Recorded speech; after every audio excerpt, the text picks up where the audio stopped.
राजनीति से जुड़े ये बड़ी खबर आप पहले बता दें कि निकाय चुनाव के पहली बहुत बड़े खबर ये सामने आए है। जेसीसीजे अध्यक्ष रेणु जोगी के कांग्रेस ले चिट्ठी सामने आए है। रेणु जोगी दीपक बैजला एक चिट्ठी लिखे हैं, एक पत्र लिखे हैं। जेसीसीजे ला कांग्रेस में मिलाए बर ये पत्र लिखे गए हैं। रेणु जोगी और अमित जोगी हा कांग्रेस प्रवेश बर एक पत्र लिखे हैं। वो पत्र आप मन देखा था IBC 24 में ये एक्सक्लूसिव तस्वीर आप मन के आगू हवा है। जोगी कांग्रेस का एक संग हो ही फेर। हालांकि ये चिट्ठी तो कम से कम यही कहा थे कि जोगी और कांग्रेस एक बार फिर एक संग हो ही। जोगी और कांग्रेस फिर संग हो ही। हालांकि अब जिन खबर के लगभग पुष्टि हो चुके हैं खबर की ये जिन चिट्ठी लिखे गए हैं अगर इला मान ले जाते तो यानी जेसीसीजे के कांग्रेस में विलय हो जाए। रेणु जोगी और अमित जोगी हा कांग्रेस प्रवेश बर PCC चीफ ला एक पत्र लिखे हो। एक पत्र में का कुछ लिखे है ये डिटेल भी अपन टीवी स्क्रीन में देखा था। सौरभ परिहार हमारे संवाददाता हमारे संग में जुड़ा थे। सौरभ एक पहले भी कई घाव ये तरह के खबर सामने आ रही से कि जोगी कांग्रेस में विलय हो जाए, लेकिन जब भी बात करेगी इस जेसीसीजे ले चाहे वो अजीत जोगी ले बातचीत हो या फिर अमित जोगी ले या फिर रेणु जोगी ले हर बार ये बात ले इनकार करेगी रही से। पत्र सामने आए का ये माने जाए कि अब निकाय चुनाव के पहले जोगी कांग्रेस और कांग्रेस एक हो जाए।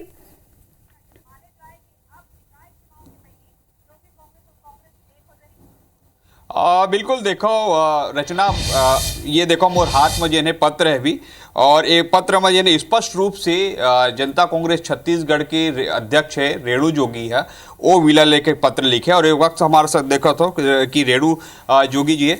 मैडम ये पत्र आपने लिखा है, इस पत्र को क्यों लिखा गया, आखिर क्यों विलय आपकी पार्टी चाह रही है? जी हम लोगों का पूरा परिवार चाहे जोगी जी हो मैं हूँ या अमित जोगी, पूरा परिवार शुरू से ही कांग्रेस पार्टी में रहा है और हम लोग चाहते हैं कि पुनः एक परिवार में हम लोग की घर वापसी हो जाए ताकि जो अपार स्नेह और जो भी हम लोगों ने उपलब्धि हासिल की है वो सब कांग्रेस पार्टी की देन है और इसीलिए चाहते हैं कि हम लोग वापस अपनी पुरानी जो संस्था या परिवार है उसमें वापस हो जाए। जी मैम ये जो आपकी पार्टी विलय हो रही है क्या कोई आप लोगों ने शर्त रखा है कि निशर्त है?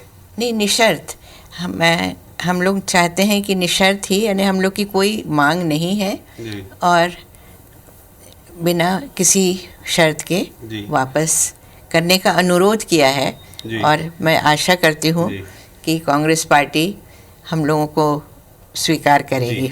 मैम ये जो आपने पत्र लिखा क्या कांग्रेस के बड़े नेताओं के कहने पर पत्र लिखा कि आपको लगा कि दोनों के बीच सामंजस्य था?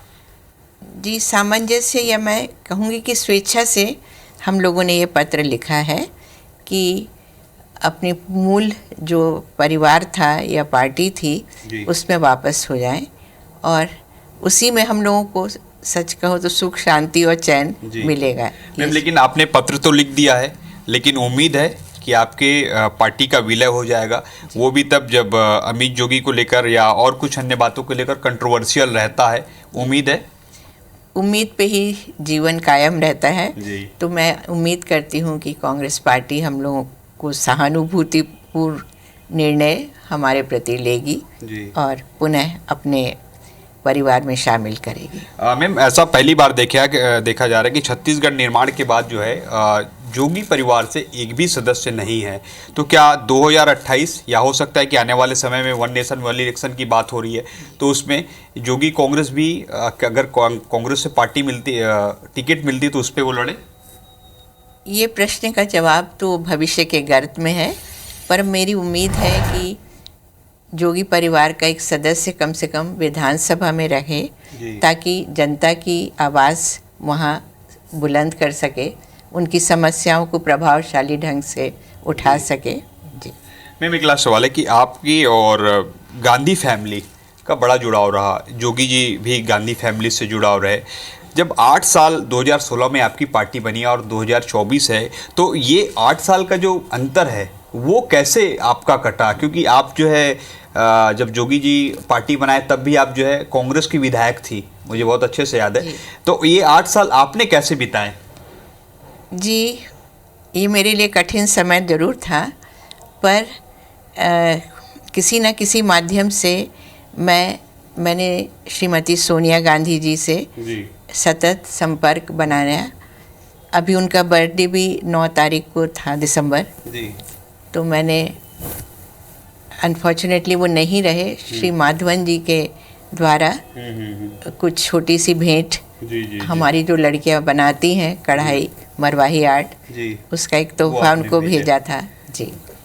और तो आपने जी आप सुने रचना कि किस तरीके से रेणु मैडम ये बातला बताई से कि कांग्रेस पार्टी में विलय के लिए वो पत्र लिख दे। अब देखना हुई कि आने वाले समय में जब 7 सदस्यीय कमेटी की बैठक हुई जिनमें चरणदास महंत, दीपक बैज तीनों प्रभारी सचिव शामिल है, वो का निर्णय लेवा थे।